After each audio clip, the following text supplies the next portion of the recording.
आज मैं आप लोगों को जो कहानी सुनाने वाला हूं वो आपके आने वाले भविष्य में बहुत ही काम आएगी।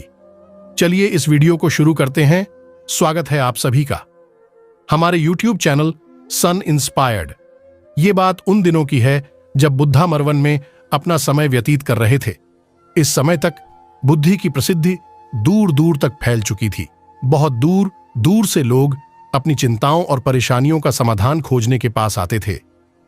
ऐसे ही एक दिन जब बुद्धा मरवन में अपने शिष्यों को प्रवचन दे रहे थे तो एक अधेड़ उम्र का व्यक्ति अपने 2021 वर्ष के पुत्र को अपने साथ लिए बुद्धि की तरफ चला आ रहा था। जब यह प्रवचन स्थल के पास पहुंच गए तो एक नजर उन पर डाली और इशारे से बैठने के लिए कहा। जब प्रवचन समाप्त हो गया और सभी लोग वहां से चले गए तो बुद्ध ने उस व्यक्ति को अपने पास बुलाया और बैठने के लिए कहा। वहां चारों तरफ हरियाली छाई हुई थी। मौसम बहुत सुहाना था और तरह तरह के पक्षियों की आवाजें गूंज रही थीं। ऐसा नजारा देखकर उस व्यक्ति को अंदर से असीम शांति महसूस हो रही थी। इसके बाद बुद्ध ने उस व्यक्ति से आने का कारण पूछा तो इस पर व्यक्ति ने कहा, यह तथागर, मैं 2 दिन की लंबी यात्रा करके अपने पुत्र को आपसे मिलवाने लाया हूं। ये मेरा इकलौता पुत्र है और ये हर समय थका थका रहता है। ऐसा लगता है जैसे इसके अंदर कोई जान ही नहीं है, कोई प्राणी नहीं है। इसका स्वभाव भी काफी चिड़चिड़ा हो गया है। अगर हम इससे कुछ भी कहते हैं तो यह हमारी छोटी छोटी बातों पर गुस्सा हो जाता है। इसके देखने की क्षमता भी उम्र से पहले ही कमजोर हो गई है और इसके बाल भी सफेद पड़ने लगे हैं। इतनी कम उम्र में इतनी बड़ी उम्र का लगना, मुझे तो कुछ समझ नहीं आ रहा। किसके साथ हो क्या रहा है? तथागर, मैं अपने पुत्र के स्वास्थ्य को लेकर बहुत चिंतित हूं। जब मैं अपने पुत्र को वैद्य जी के पास लेकर गया तो उन्होंने कुछ औषधि दी और कहा, अपने पुत्र को तनाव कम लेने के लिए कहो। वो अपने दिमाग में बहुत अधिक तनाव लेता है, इसलिए उसकी ऐसी हालत हो गई है। लेकिन मुझे उनके बहुत समझाने के बाद भी तनाव का मतलब समझ नहीं आया। मुझे नहीं पता कि तनाव होता क्या है, ये किन कारणों से आता है और उसे कैसे अपने पुत्र के दिमाग से निकालूं। लेकिन मुझे सबसे पहले तो यह समझना है कि तनाव होता क्या है। इसीलिए तथागत मैं आपके पास आया हूं। कृपया आप मेरी समस्या का समाधान कीजिए। यह सुन बुद्ध उसके पुत्र को बड़े ध्यान से देखते हैं। उसके चेहरे को देखते हैं, उसकी आंखों को देखते हैं और फिर उसके हाथों की नब्ज को भी देखते हैं। यह सारी विधि करने के पश्चात बुद्ध उस व्यक्ति से कहते हैं, तनाव लेना तो कोई नहीं चाहता, लेकिन फिर भी यह तनाव लोगों के दिमाग को दीमक की तरह पकड़ लेता है और व्यक्ति जान भी नहीं पाता कि वह तनाव में जी रहा है। लेकिन अगर व्यक्ति तनाव के कारणों को अच्छे से समझ लेता है और तनाव के बारे में कोई ऐसा पैमाना बना लेता है जिससे वह जान सके कि वह कितने तनाव में है, तो वह इस समस्या का समाधान भी खोज सकता है। सबसे पहले तो तुम ये समझो कि तनाव होता क्या है।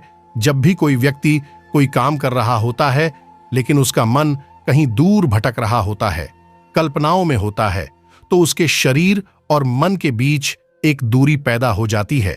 यह दूरी जितनी अधिक होगी, व्यक्ति उतनी ही ज्यादा बेहोशी की अवस्था में होता है और शरीर व मन के बीच की इसी दूरी, इसी खिंचाव को तनाव कहा जाता है।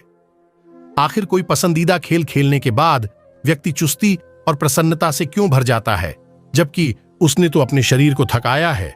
लेकिन समझने वाली बात यह है कि खेलते समय मन और शरीर एक साथ पूरी तरह से उस खेल में केंद्रित होते हैं, जिससे शरीर और मन के बीच दूरी पैदा नहीं होती और कोई तनाव पैदा नहीं होता। और अगर दिमाग में कोई तनाव था भी तो वो भी दूर हो जाता है।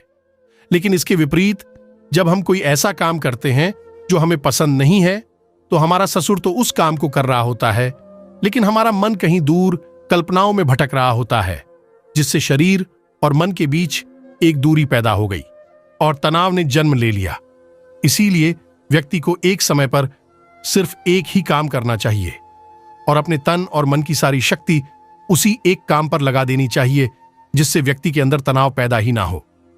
इसके बाद बुद्ध ने कहा, तनाव पैदा होने के मुख्य 8 कारण होते हैं और जिसने इन कारणों को समझ लिया वो जीवन भर तनाव मुक्त रह सकता है। मुख्य कारणों में सबसे पहला कारण है अति महत्वाकांक्षी होना। महत्वाकांक्षी होना अच्छी बात है, लेकिन क्या कभी आपने इस बात पर ध्यान दिया है कि इंसान के लक्ष्य कभी पूरी ही नहीं होते, उसका एक लक्ष्य पूरा हुआ नहीं कि वह दूसरे की तरफ भागने लगता है, दूसरा पूरा हुआ तो तीसरे की तरफ, और इस तरीके से वो अपने लक्ष्यों को पाने के लिए जिंदगी भर गोल गोल घूमता रहता है। इसीलिए जो व्यक्ति अति महत्वाकांक्षी होता है, जिसने बड़े बड़े लक्ष्य बनाए होते हैं, वह वर्तमान में कभी रह ही नहीं पाता। उसका मन सदैव भविष्य की योजनाएं बनाने में ही व्यस्त रहता है। उसका शरीर तो वर्तमान में रहता है, लेकिन भविष्य में ही रहता है, जिससे मन और शरीर के बीच दूरी पैदा हो जाती है और वह तनाव भरी जिंदगी जीने लगता है। बुद्ध के मुंह से यह बात सुन उस लड़के ने कहा, बुद्ध, तो फिर इसका मतलब है कि हमें लक्ष्य नहीं बनानी चाहिए, क्योंकि लक्ष्य बनाना भी तो महत्वाकांक्षा ही है। इस पर बुद्ध ने कहा, जीवन में लक्ष्य बनाना कोई गलत बात नहीं है, लेकिन समस्या तब उत्पन्न होती है जब वो अपना पूरा ध्यान उस लक्ष्य से मिलने वाले परिणाम पर ही लगा देते हैं और उसके परिणाम की चिंता करते रहते हैं। व्यक्ति को वर्तमान में जीना आना चाहिए। आप लक्ष्य बनाइए और उस लक्ष्य की प्राप्ति के लिए कड़ी मेहनत करिए, लेकिन साथ ही साथ आपको इस बात का भी ज्ञान होना चाहिए कि आप अभी वर्तमान में जी रहे हैं और वर्तमान ही सत्य है।